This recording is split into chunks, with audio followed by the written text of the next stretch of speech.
So it's been a little while now since FSR 2.0 was added to God of War, and having tried it out for myself as well as checking out many of the tech breakdowns here on YouTube, I thought that it would be a good idea to go back to basics and basically just show some extended gameplay at ultra settings at 1440p with FSR 2.0 set to quality mode on our SAPPHIRE NITRO RX 6750 XT graphics card.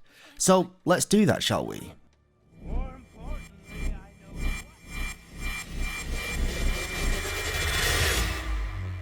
If you are wondering what FSR 2.0 is, it's basically a resolution upscaling / reconstruction algorithm developed by AMD. The goal with this sort of algorithm is to upscale a game that is running at a lower internal resolution to a desired resolution, which is normally the resolution that is native to the display being used. The main reason that you want to use something like this is to simply boost performance in situations where you are being GPU limited. Thankfully, these days with technologies like FreeSync, maintaining a rock solid 60 FPS in order to get a smooth experience is not as important as it once was. However, not everybody's got access to a variable refresh rate monitor, and there are still benefits to playing games at higher frame rates, especially when it comes down to minimizing input latency. So, providing that FSR 2.0 is able to boost performance whilst maintaining as many benefits as possible when compared to native, in my opinion, the technology makes a lot of sense. During my testing, I found that playing games with FSR 2.0 set to quality mode boosted performance by around 25 to 30% on average when compared to native 1440p. Obviously, a substantial boost to performance is almost always welcomed, but what is the cost? Well, all the gameplay that you've been seeing so far has been with FSR 2.0 enabled, and I think it's safe to say that the end result is pretty damn impressive. The edges of most of the 3D assets look nice and sharp, and the textures definitely have more detail than what you'd normally expect from upscaling. To be completely honest, there were multiple times during my recording where I would literally have to go back to the options menu just to make sure that FSR 2.0 was enabled, because I simply wasn't being able to see the telltale signs of non-native resolution. When toggling between native and FSR 2.0, there are most certainly differences, and yes, I did find the native to look more attractive in general, but it was difficult to put my finger on exactly what those differences were.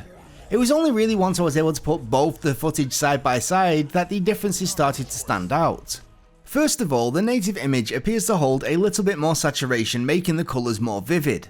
By no means is the difference huge, but it is certainly noticeable when put side by side. There's also a little bit more inner surface detail at native, though I would imagine that bumping up the sharpening by a couple of points would close that gap even more. The one area in this scene where I feel native really does hold a straight up advantage is in the way that her is rendered. Whilst FSR 2.0 is able to maintain much of the detail, there's a definite difference when it comes to the amount of stability, with FSR 2.0 looking a little unstable at times.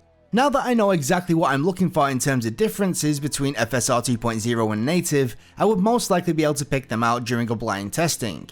With that said though, I'm still massively impressed and I wouldn't hesitate to use FSR 2.0 in future, and I would most likely use it before lowering most other in-game settings.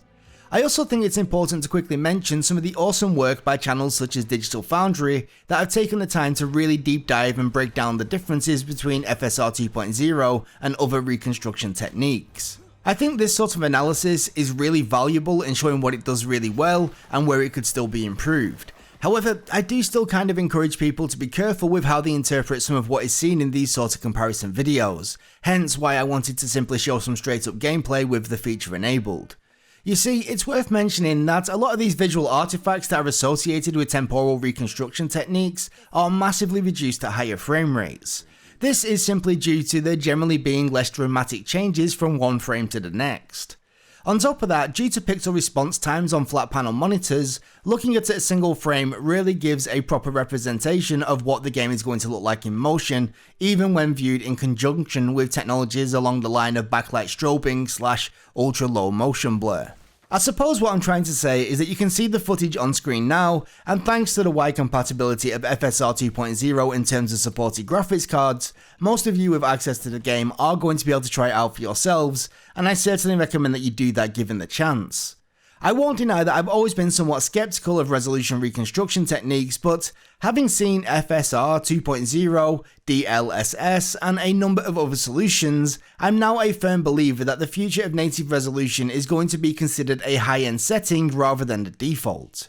Games over the past decade have slowly evolved to the point where native resolution is not entirely accurate anyway.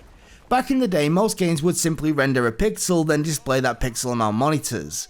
However, these days, due to the extensive use of post-processing, TAA, resolution upscaling, and various other graphical effects, each having their own internal resolutions, most games rarely ever show you a naked pixel outside of UI elements. Resolution should really be seen as data. The more data that you've got to work with, the better, but what you do with that data is just as important as the amount of data that you've actually got.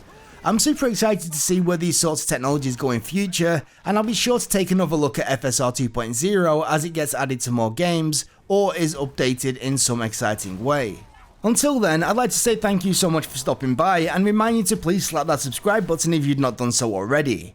If you've got any questions, suggestions or feedback, you can let me know by leaving me a comment down below. For now though, from myself and everybody here at the Sapphire Tech YouTube channel, thank you so much for stopping by and watching. And until next time, we'll catch you later. Bye bye.